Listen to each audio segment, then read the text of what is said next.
Now, Representative Chip Roy is a member of the conservative House Freedom Caucus, and he just blocked a disaster relief bill that would have helped millions of people. Now, the Hill is reporting that the $19.1 billion disaster aid package, which would have included $900 million in aid to Puerto Rico, in addition to assistance for areas in the United States affected by hurricanes, flooding, earthquakes, and wildfires, was blocked in a unanimous consent vote by Representative Chip Roy.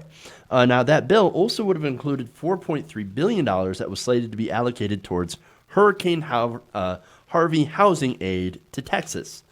Now, Representative Chip Roy represents Texas. So that's an interesting choice.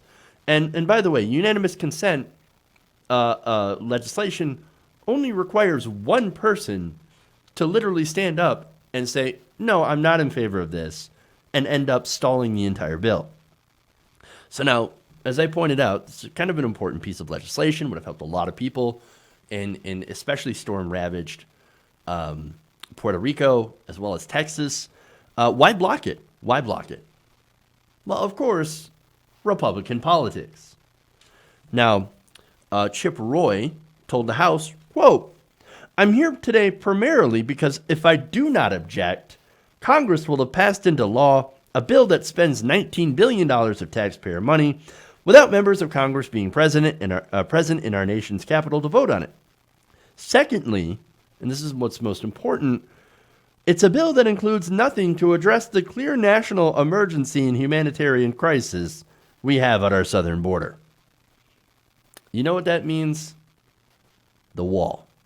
The legislature from Texas blocked $19 billion in aid because Donald Trump didn't get the funding for his stupid wall, despite the fact that Donald Trump said, "I will sign the bill."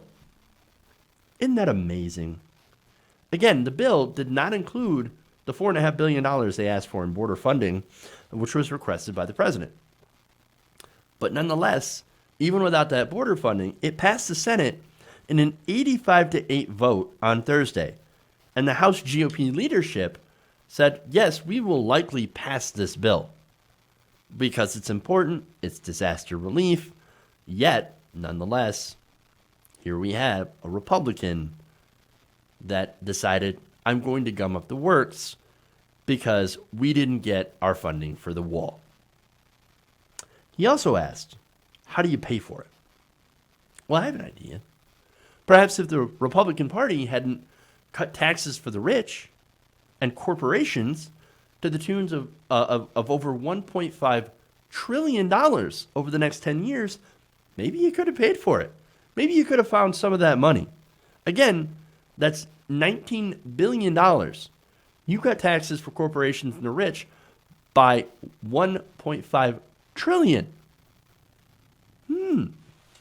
Weird. Maybe if you hadn't done that, you'd have the money. But anyway, now, Roy also argued that the disaster aid bill should have included the border funding, saying that it would have ensured the Department of Homeland Security and the Department of Health and Human Services do not run out of money while managing the over 100,000, in his words, illegal aliens being apprehended and the unaccompanied alien minor children being unable to be housed appropriately. The thing about that is, that's a problem that Trump and the Republican Party created. That is a manufactured crisis which a border wall would not solve.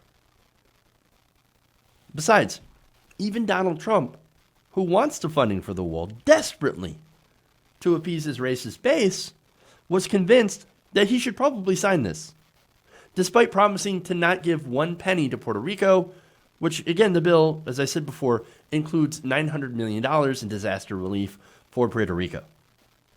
He ended up getting convinced by Senate Appropriations Committee Chairman Richard Shelby and Senator David Perdue. But, of course, you have the extremists in the Freedom Caucus, people like Jim Jordan, Mark Meadows, along with Chip Roy, who has two first names, and so that really seems to bug me for some reason, making sure that nobody gets help unless they get their funding for ridiculous border wall. right? These people do not serve the greater good. They serve a tiny fraction of the American people who are deeply racist and want a wall that won't actually work because they hate and are scared of brown people. That's what this is about. Nonetheless, I'm not blaming the majority of Republicans here. Again, I say it's being held up by the minority. Most Republicans supported this piece of legislation, and actually one Republican here, Representative Austin Scott from Georgia, he actually went after Roy, pretty strong terms, for blocking the bill. He said that this was nothing more than political games. Quote, while political games over disaster assistance continue as a member from Texas blocked the package from getting to POTUS's desk today, one thing is clear. This bill has broad support and will advance when the House reconvenes and will be signed into law by the president the first week of June. That's Austin Scott saying it doesn't matter what you do. We're going to pass this. We're going to give people disaster relief. And I got to give him credit for at least doing the right thing. I know that seems strange, but these are strange times where we're actually giving credit for Republicans doing the very least that they can do, which happens to be their job in approving disaster relief. This should not be controversial. This should have went through. And again, by all means, it would have went through had they not set it up with unanimous consent. And Mr. Chip Roy, Mr. I have two first names, deciding to block it for no good reason. And what's sad is that, of course, yes, it will get passed when they come back. I believe it's June 8th that they come back from recess. But until then, the people of Puerto Rico, Texas, California, and other places around the country who are suffering or are still building from disasters, they now have to wait on that extra disaster aid because of nothing more than the extremist Freedom Caucus. I mean, these people are horrible people that stand for nothing but themselves. Hey guys, hopefully you enjoyed that free video. Now I'm going to have to ask you a favor. Between the demonetization and the YouTube algorithm messing around with view counts, etc., we're having a hard time adjusting to the new YouTube reality, which is where you guys come in. See, we have a patreon.com/TYTNation set up to help us rely on you guys, the viewers, instead of big corporate ads. Look, you know the show. You know I'm not in favor of big corporations anyway. So help us transition away from relying on the ad model to pay the bills and sign up to be a patron, patreon.com/TYTNation. That goes a long way to help us keep the lights on. And you guys will know that you're supporting independent progressive media.